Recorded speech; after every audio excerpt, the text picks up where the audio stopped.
Welcome back to Sunday Vibes, one and all. Now, we've got no Patrick Van Straten today, but we have replaced him with more than adequate cover. We're deep as Chelsea's squad right now, Zach Jalab. How are you, my friend? Chelsea squad's quite injured, so what does that mean? I'm pretty good, thank you. Thank you very much.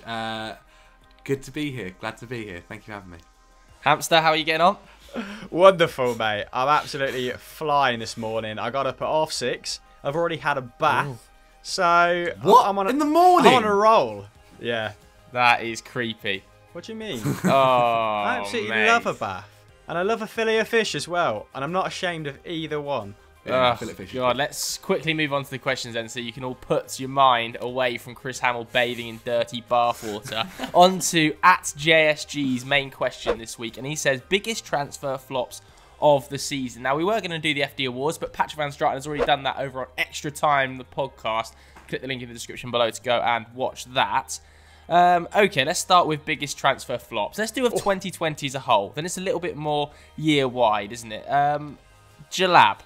Included within a lot of the responses to this was Kai Havertz. Fair? Yes or no? I think flop is a harsh word. Okay. I think as we're still very early into this, not very early into the season, but the season hasn't really properly got going. We're just starting to see it properly start. 26% or something into the season, mate. We're over a quarter in. Yeah, exactly. So we're not halfway though. That's where I feel like we'd probably be there. But yeah, look, you can't hide it. He's not been what's probably been expected of him. I mean, beforehand when spoken about, we'd heard about this guy who was, really a kid as well. Like, he's still so young. But we'd heard about this player who had the potential to be a Ballon d'Or winner, to be a generational talent. And so far, what we've seen hasn't really shown that. But I think the word flop is quite harsh. I mean, £72 million, though, is a lot of money to spend on someone who, okay, we're also spending that money for them and their potential, but you're still also spending that amount of money for him to be a decent standard.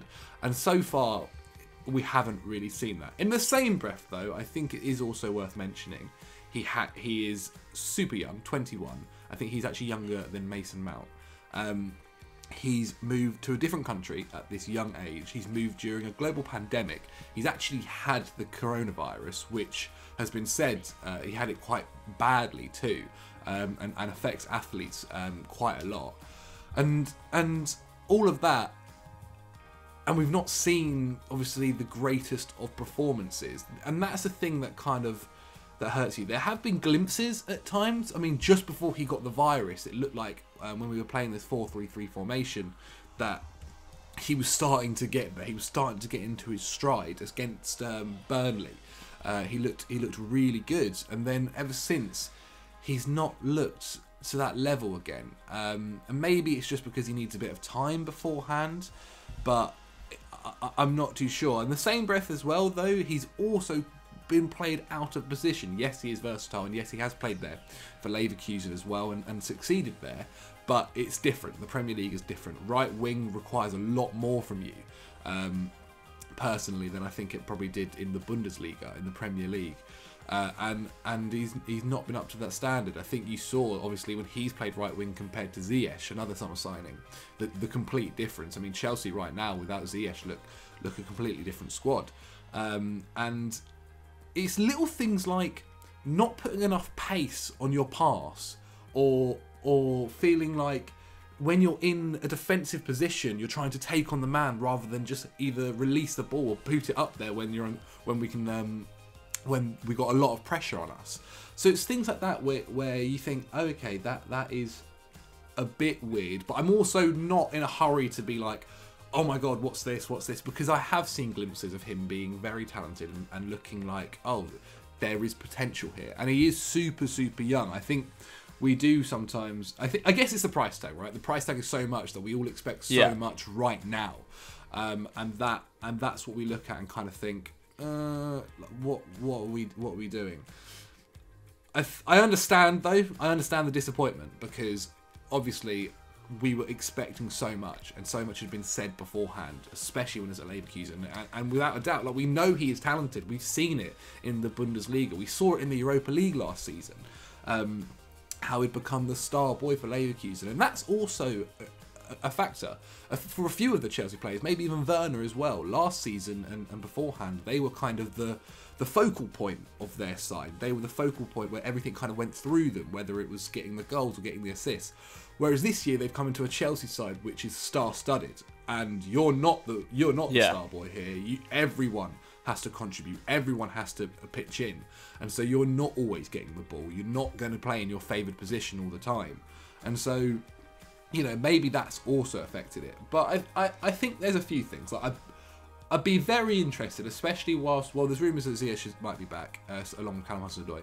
That I'd be very interested to maybe see him play second striker-ish. Like that. See, this is what I wanted to ask you, position. What's his best position? Because I feel like he's played in about 4 different roles.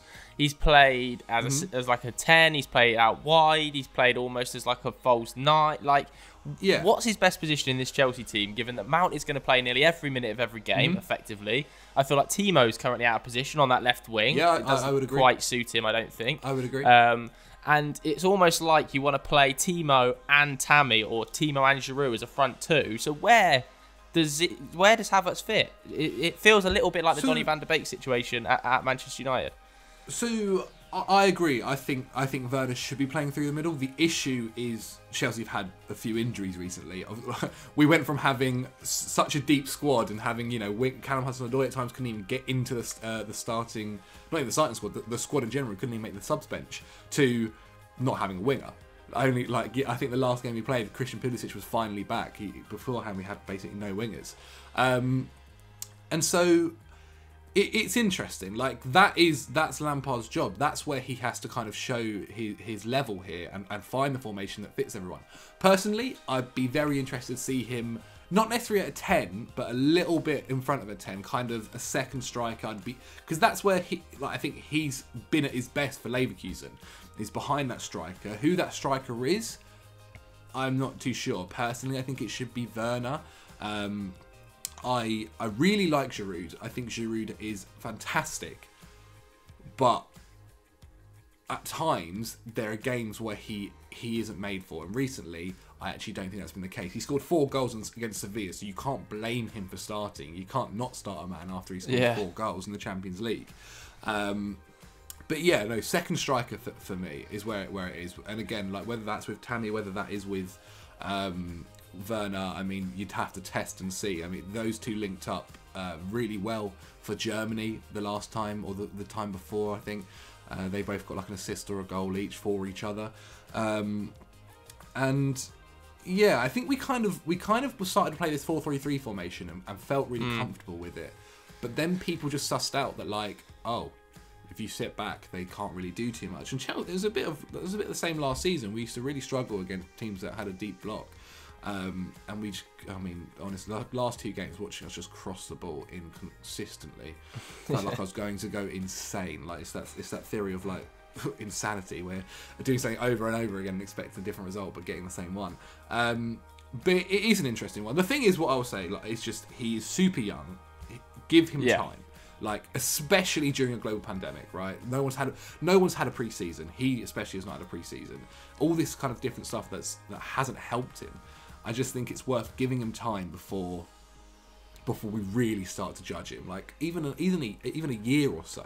Like really, next season's when I'm going to be looking at him being like, okay, now we want to see this kind of level. Yeah. But yeah, that's kind of my view on Havertz. Yeah, I kind of agree. I think it is a bit too early to totally write off Kai Havertz. Like, in 2 or 3 years' time, I think, once he's up to speed with the Premier League, he's going to be an unbelievable player. But it's whether or not he gets given the 2 or 3 years, do you know what I mean, to kind of enact that prophecy in the position he wants to play. Because I just think Mason Mount is so outstanding at the moment and is going to play almost every minute of every game because he's so reliable that he occupies that role.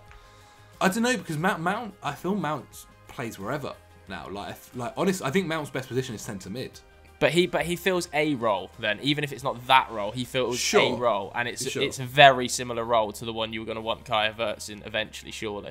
I don't know, like this is where managers earn their money. Like, this is it. He has so many stars here that and he has to fit them all in the same squad.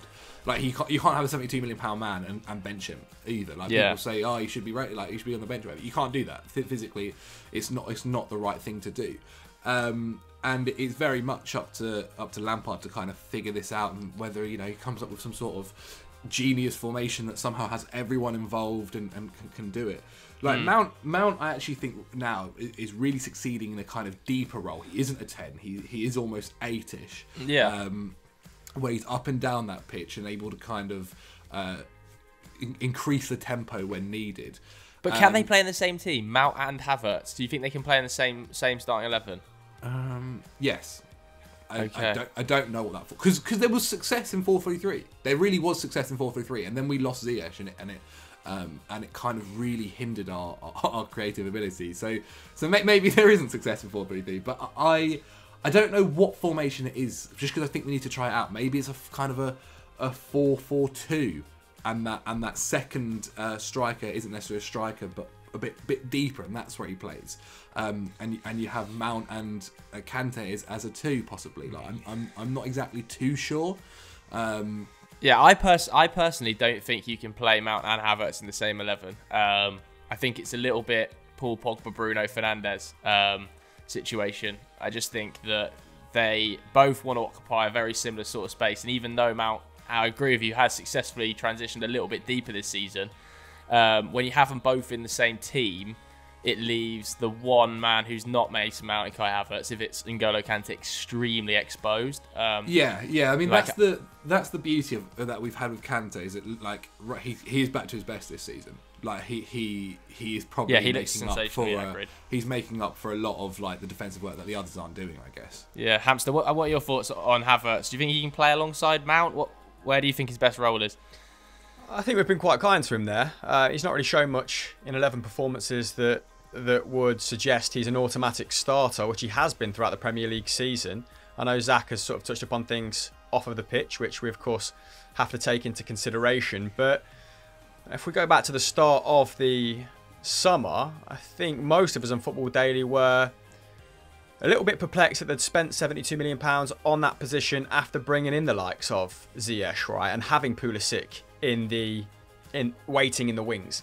There's absolutely no doubt that Kai Havertz is an extremely good player, but playing him out on the right would suggest that the people at Chelsea, the people that be, think he's an elite creator or is going to turn into an elite creator. And I think his last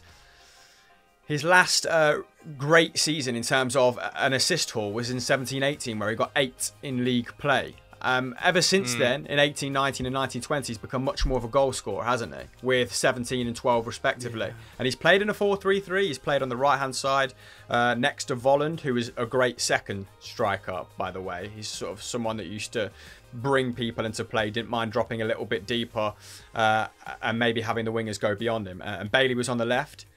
He also played in a number 10 position in 19-20, just behind Volland, where he looked his most comfortable. So I do think he's going to want to get back to the middle, but I don't think Chelsea's personnel, his form, permits that, to be perfectly frank. I mean, with Timo Werner, he's not, set the Premier League alight in his opening dozen games, right? I think he's the joint top goal scorer at the moment with Kurt Zouma on 4. But you can see in Timo Werner's game that he's Premier League ready, that it's just a matter of, I don't know, his form reverting to the mean. I think he's been a little bit unfortunate. I think expected goals dictates he should have around 6 goals. I think that's probably a fair representation of where he is. And then 1 in 2 in your first 12 games is really good, isn't it? That's really promising. But he's missed some sitters as well, hasn't he, Timo? Like some sitters. And he's also prevented some goals as well. But the one against Leeds, yeah. Rough. But like Havertz's expected goals and assists at the moment is 0.23. That's less than Ben Chilwell. He's only finished 3 league games this season. I was having a look at sort of how he's fared in games, because it feels, and I've only watched Chelsea 5 or 6 times, so correct me if I'm wrong, Zach, but it feels like he's been managed out of games quite easily, and that's a pretty worrying trend. When someone comes in for 72 mil. And I mean, 0.9 shots a game, 1.2 key passes, 1.1 dribbles. Yeah. I would be much more forgiving if his underlying numbers were better. But at the moment, not rock bottom, but they're below league average. And they're rough. They are pretty rough, and that's not to say we shouldn't give him time and that he's not going to get better. But if we're judging him in relation to the question, who has been one of the not worst signings but most disappointing signings, I think disappointing is the operative word, then he's definitely a candidate for it. Like, I was having a look at final third passes. Like, he's not even dropping deep to pick up the ball. He's not even contributing in that sense. I think Azpilicueta, who's only completed about 490s, has more final third passes. He's fifth for passes inside the box as well. So when I hear of Chelsea fans having aspirations for him to be this elite creator rather than a second striker, similar to the situation Dele Alli found himself in a couple of seasons ago, I am sort of still scratching my head, because when Pulisic returns to full form and full fitness, I would have him in the side over Havertz straight away. And then all of a sudden your bench is looking very expensive and your defence is still looking, nowhere near as suspect as last season, but still quite reliant on a 35-year-old, 36-year-old. So yeah. God knows what happens once Thiago Silva goes. I think the argument of him on the right has been down to injuries. I know he started on the right wing in the first game of the season. I think that was also down to injuries. And recently, it's because all of our wingers went from being fit to injured in the same game week. And so it's been more out of necessity rather than trying to fit him in the squad. But I do agree. Like, there are elements where we kind of sit there and you think, you're not even seeing things where you're like on the stat wise, which make you go, oh, like at least he's doing this, like at least he's doing that. And I don't know if there is a bit of a confidence thing as well. Like, he's come into a new squad and as I said kind of earlier, because he's not receiving the ball all the time like he would have been at Leverkusen, and looking to dictate the play all the time, that maybe he's kind of... Has he at least struck up any sort of relationships or chemistry with anyone in the Chelsea side? Because obviously Volland and Brandt were big contributors to his success at Leverkusen, weren't they? I think him and Werner get on fantastic. I also think him and Tammy play really well together too. That's interesting. So has he suffered for Tammy dropping out of the side? Because Tammy's the only striker that's hitting over 3 shots per night. Like, as much as people want to talk about Giroud as a sort of renaissance man, like it has kind of, when Giroud's been up front, it has kind of been like Reece James to Giroud. Exactly. The thing is, when Giroud starts up front, it kind of just shows you how Chelsea are going to play that game. It's going to be get it down the wings and cross it into him, and then that's where the fact that Werner is having to at times be at the back post for a cross, like, isn't his game. Like, I find it a little bit perplexed at times, where it's like, we've spent 50-odd million pounds on this striker who had a fantastic season last year, and we're playing him left wing. And again, I know it's at times down to injury, but like, surely he's got to be the man down the middle. Whether he plays with Giroud or Tammy, maybe that's a different argument. But I just think, when you start Giroud, you kind of say to the squad, okay, we're going to cross it in all the time. Whereas with Tammy, you get different things. And yes, he might have been a little bit wasteful at times over the past few games. But also at the same time, the chances he had against Spurs weren't necessarily like, oh, you have to finish them. They were just decent chances. It is difficult with Havertz, because I also think it's disappointing, as you said. It is definitely disappointing to have spent that much money on someone, and not really, like, you had that hat trick in his like second game or whatever. I know it was against Barnsley, but you sat there and you were like, oh, like that's interesting.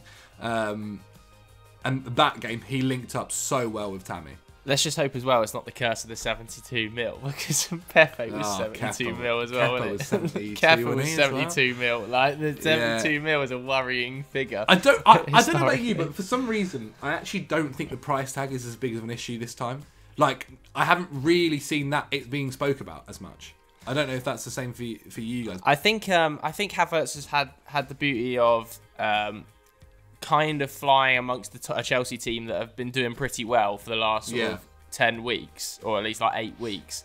I think if the wheels started to come off Chelsea a little bit, then people might start being like, well, where's his output? Oh, well, I mean, if we lose to West Ham tomorrow on Monday, then Jesus Christ, it's going to be interesting. It's definitely going to be interesting, the aftermath. But all right, should we move on to some other disappointments? I want to throw one name into the hat here. I think Willian just incredibly disappointing signing, and I think sadly we all kind of knew it, didn't we, before it happened. I know he was a free transfer, but I think the disappointing factor for me is the amount of game time he's getting under Mikhail Arteta. Because I think Mikhail Arteta, I'm not going to go into Mikhail Arteta heavily because we've spoken about him on loads of shows, but has obviously had an incredibly disappointing start to this season. The team really look like they've regressed over the last 10 weeks, and he's continuously trusted Willian throughout that 10 weeks. He starts so consistently. 11 starts in the Premier League in 12 or 13 games now, and 1 assist after the opening day. And the opening day was against Fulham, where he picked up 2. I think his dribbles are less than 1. His key passes from open play are less than 1. I don't see where his goals come from, like I once did at Chelsea. I think for me, Willian, he's just been a really poor signing to outlay 3 years worth of £100,000 a week on.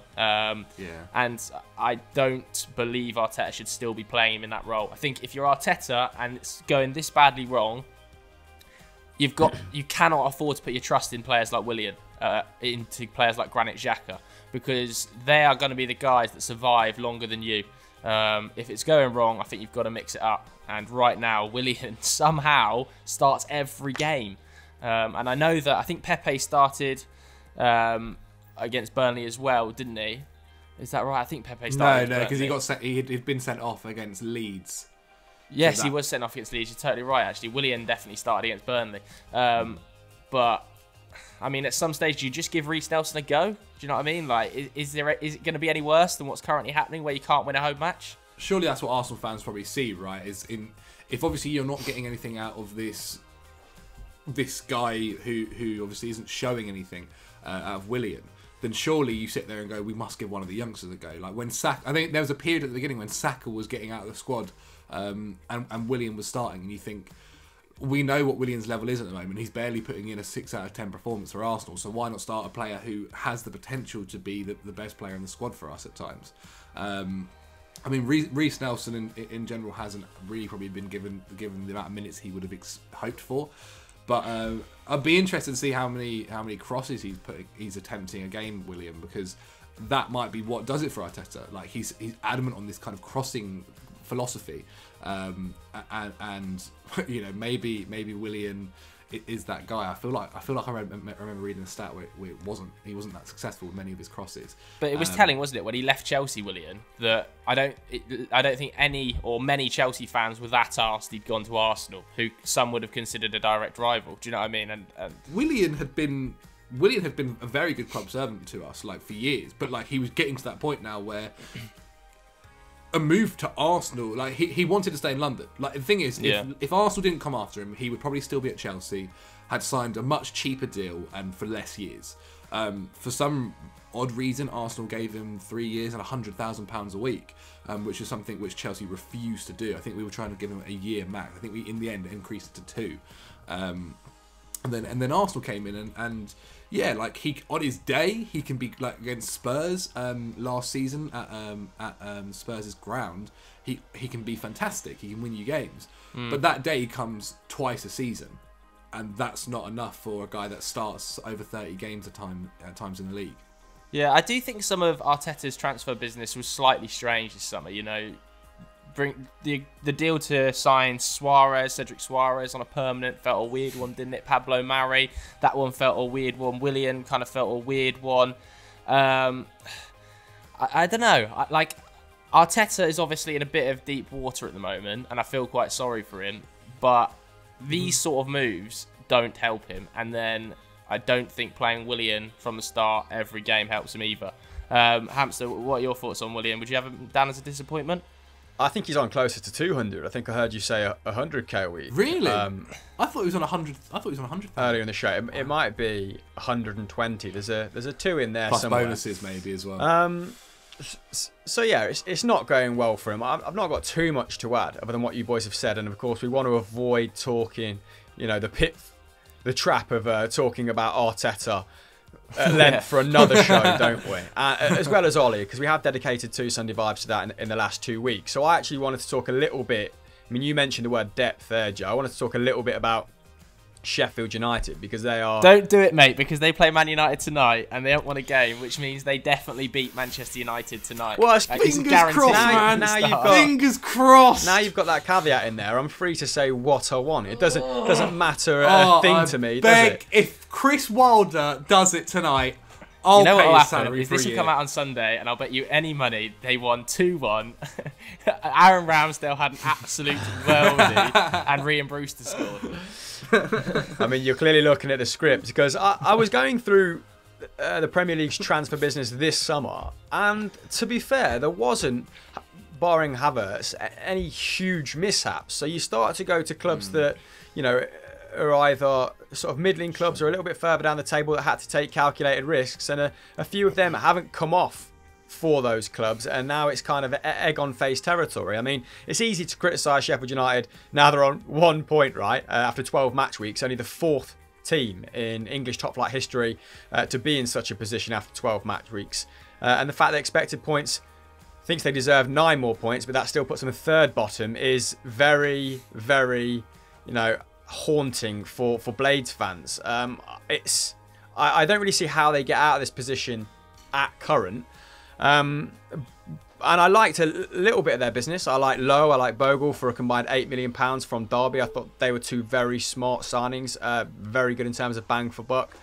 But Aaron Ramsdale replacing Dean Henderson, and Ryan Brewster brought in to a system, a very shot-shy system, and expected to sort of fire them to Premier League safety once more, has proved, you know, not fruitful. I'm not going to take a huge amount of credit for you know, picking these or identifying these guys as misses, because I think even the most ardent Sheffield United fans knew that they were gambles to an extent. I mean, Aaron Ramsdale had conceded 65 goals last campaign when he arrived for, what, 19 mil. He's part of that really porous defensive unit, and he's already conceded 21 this term. There's only 3 teams with a worse defensive record in the division than Sheffield United in terms of goals conceded. Dean Henderson only conceded 39 over the entirety of 1920 and had a very, very healthy save percentage of 75%. So it was always going to be a tough act to follow.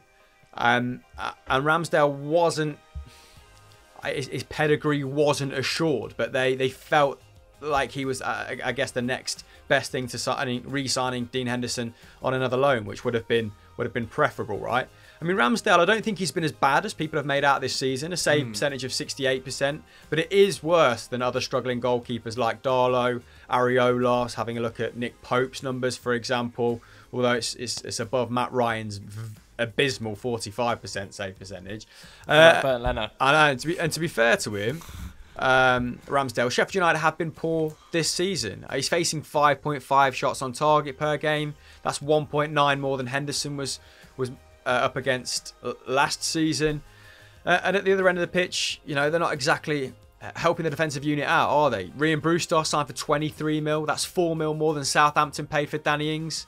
And his numbers this season have been absolutely stinking. I'm not holding him to blame, but 0 goals, 0 assists, 1.6 shots, a key pass, an expected goal and assist return of 0.42, which I suppose is okay, actually. It's probably leading at Sheffield United, but at the moment the reality is that David McGoldrick is their top goal scorer with 2 goals, and only 4 players have scored. And they're averaging 8.5 shots per 90 as a team, which is the worst. Wait, because Man United will get battered by them tonight, and those will all quickly rise. It's the worst in the league. Well, this gives us a good barometer, right? If Manchester United concede a lot of shots to a shot-shy side like Sheffield United, then you are in trouble. Something is fundamentally wrong.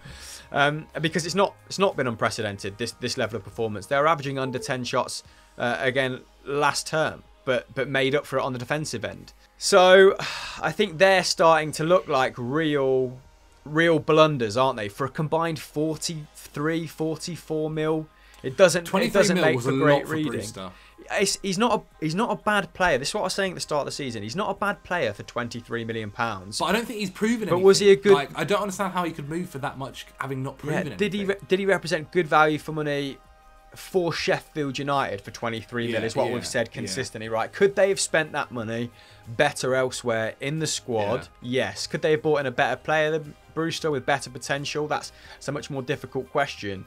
But I think they've brought in a player that profiles very differently from how they do things. And you know, all of a sudden they're starting to... McGoldrick's staying in his starting berth, and what's his name, McBurney is being relied on to score from set pieces. So that's the best part of 50 mil down the drain. So I think those two transfers have to be flagged as at least problematic in what otherwise was quite a good summer period for a lot of clubs. Yeah.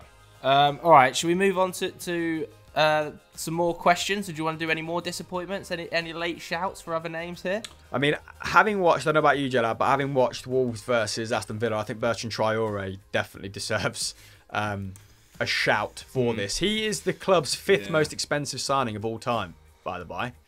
And it was their second biggest behind Watkins this campaign. So at 16 mil, it's not like they can afford him to be a passenger. And had they not just got Ross Barkley on loan last minute, who's kind of supercharged their attack, they'd have been a lot more reliant on this guy, who is, I think he's got 1 assist in 8 appearances this term. He's yet to score. Many games either. He's only started 2, but the fact his fitness is still, there's a massive question mark over that at this point, and the fact he looks so poor against Wolves should be concerning, because after the summer that Aston Villa had, you know, prior to 2020, 2021, where they spent a lot of money, they spent a lot of money on wages as well.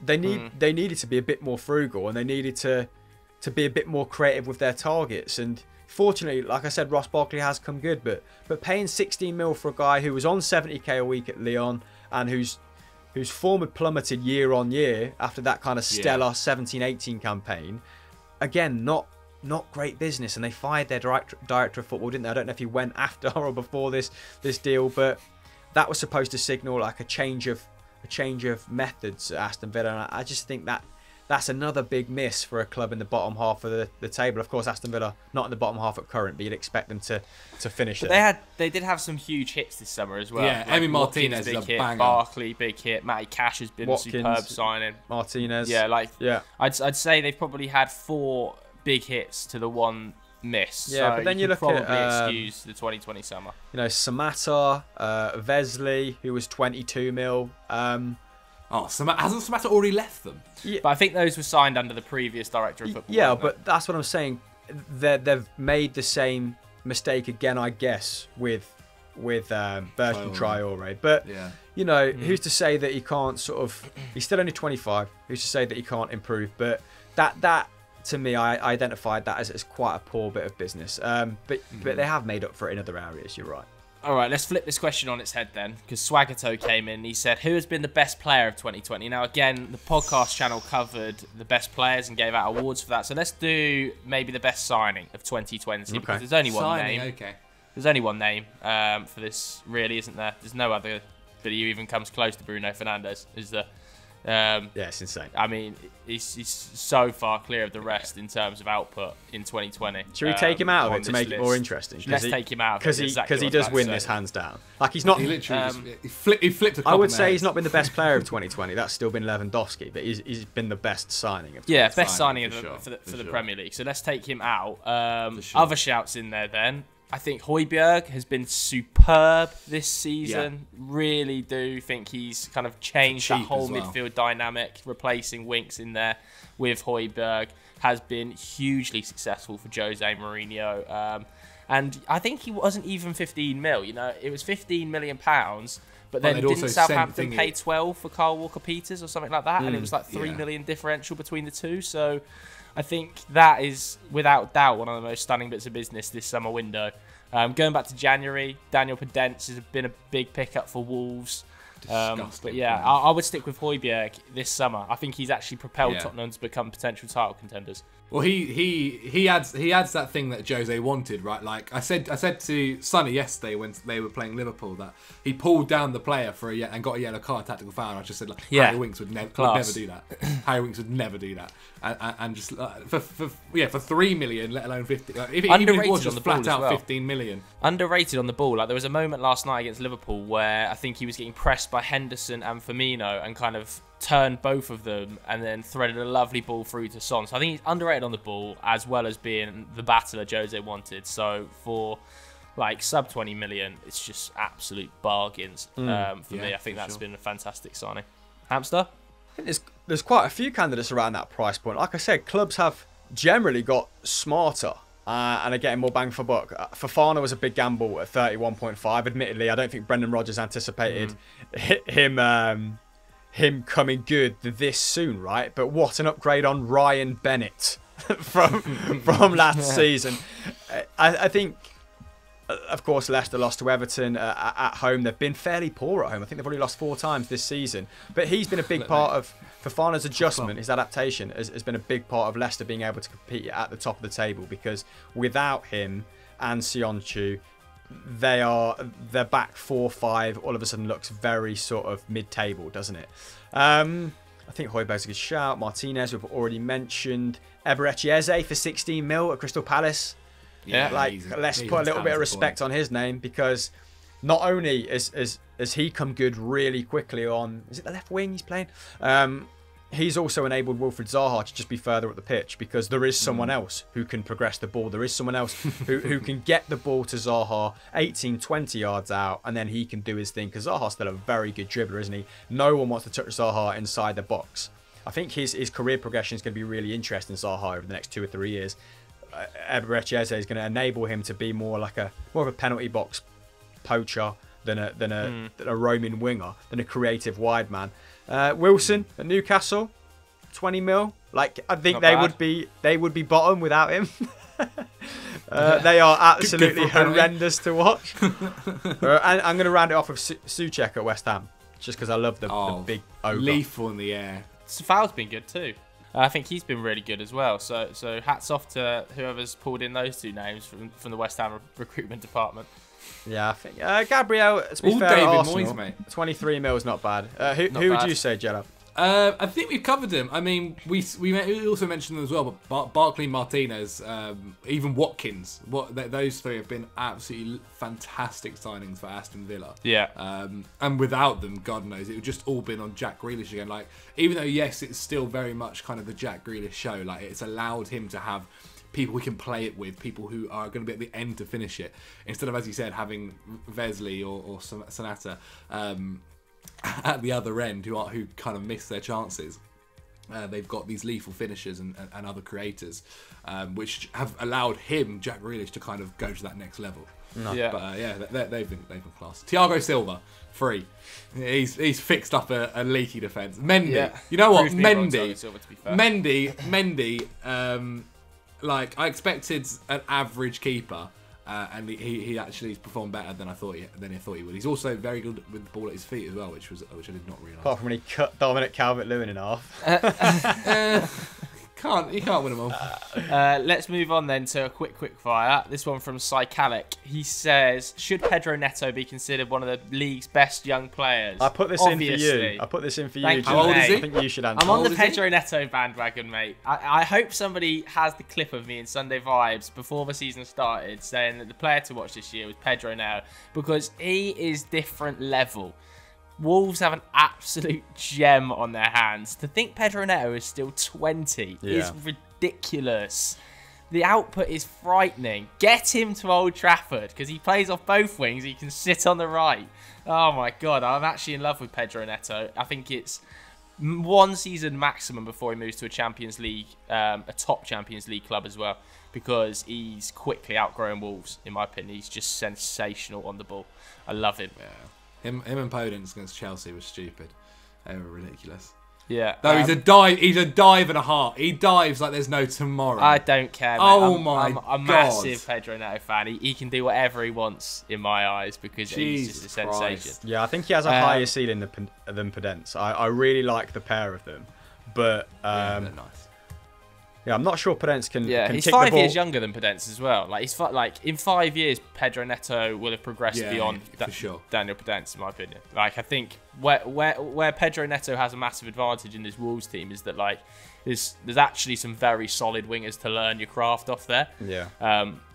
And there's also wingers that you can kind of look at and say, okay, if he's making those sort of mistakes, that's where I can kind of improve my game. So I think he's in a good place right now, Pedro Neto, playing a lot of football. But I think in 1 or 2 seasons, you'll see him at a really high ranking. They couldn't have stumbled across a better Diogo Jota replacement. He's got that because he's got kind of a similar skill set, right? Where you can actually see him, like he can float across the front third. Like he's technically extremely sound on the ball, like very economic in possession, very difficult to get it off. Got that burst of, he's got that speed which you need, I guess, to be a top level winger, and that's probably what's preventing Podence, right? Because his legs are about the same size as mine; they're about 6 inches.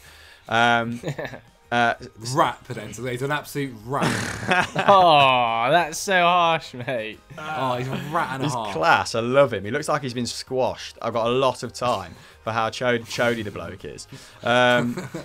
But yeah, I think who else is on Pedro Neto's level, like under the age of 21 then? Reece James. Yeah, but wingers, I guess he probably could play on the right wing, to be fair. Yeah, he could play centre mid maybe if he wanted to. He played half the games when he was at Wigan at centre mid. I mean, it was at Wigan in the Championship, but still.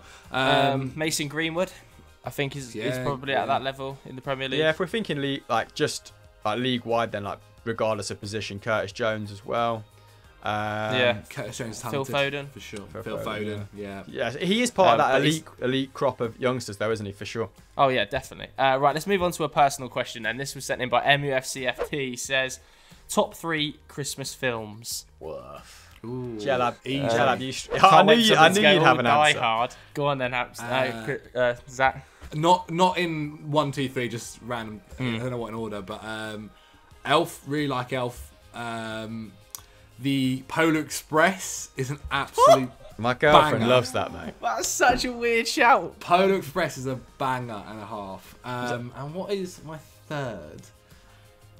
Is Harry Potter considered a Christmas Absolutely. film? What? It used to always come out of Christmas. Absolutely. Yeah, How is I'd say- Harry Potter I'd say considered the- a Christmas I'd say film? the Potter series. Have a day off. You cannot consider the whole Potter series a Christmas film. It's a fucking ridiculous claim. Nah, They always you came out are around the you are Christmas so period, wrong mate. right now. You are unbelievably wrong. Who, me or Who, Zach? me or Joe? No, Joe. Oh, It is yeah, of quintessential course. Christmas viewing, Harry Potter. it is, but that doesn't make it a Christmas film. No, but yes, it does. Yes, it does. You can either have a film based around Christmas, or if it is shown in the build-up to Christmas, Give me a also title. classed as Give me a Christmas film. title of a Harry Potter film, and I'll tell you But what the you release just date said was. Die Hard before. I said somebody will mention Die Hard. Before I don't a think film Die had Hard. even been uttered. Azkaban. Harry Potter and the Prisoner of Azkaban. Okay, Harry Potter, Azkaban.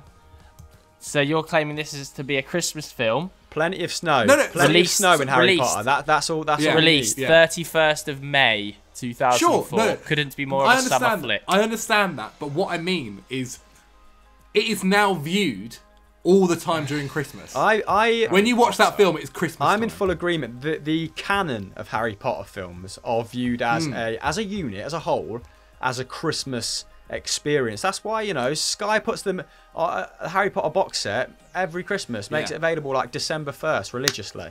I'm going through them now, mate, and they have aged wonderfully well. Let me tell you that. Apparently, the first one's got terrible acting in. Yeah, but they're about 9. Yeah, I'm not surprised. Yeah, they are very young, aren't they?